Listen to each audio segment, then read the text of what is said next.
Well, KXLY4 News uncovering some new information in last month's fatal plane crash in Spokane.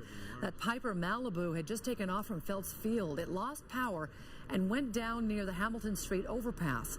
The Canadian pilot later died of his injuries, and an FAA inspector at the scene said the plane had been gassed up with the wrong fuel.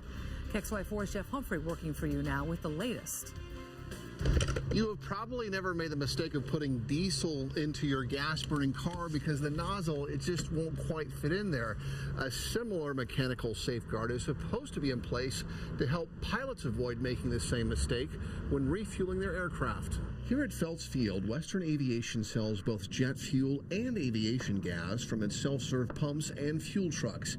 Investigators want to know how jet fuel ended up in a plane that can't burn jet fuel and if that caused this Piper Malibu to crash here in Spokane. It's doubtful that the pilot would put the wrong fuel into his airplane, being well aware of that risk. So we're probably going to learn in the very near future as to whether it was the Phillips 66 fuel provider that dispensed the fuel.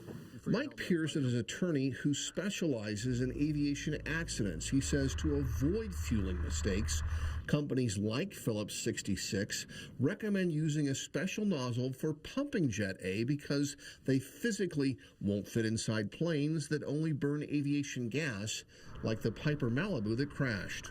That airplane has a round hole like the gas tank on your car, so there should be no way for those two to mate.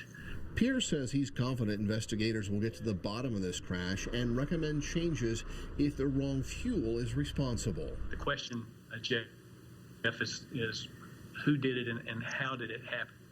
We know it was jet fuel. We just need to learn what the sequence of events and where the fail-safe systems actually failed. The National Transportation Safety Board has not yet indicated what caused this crash, but pilots say it is already changing the way that fuel is being dispensed here at Phelps Field. Reporting in Spokane, Jeff Humphrey, KXLY4.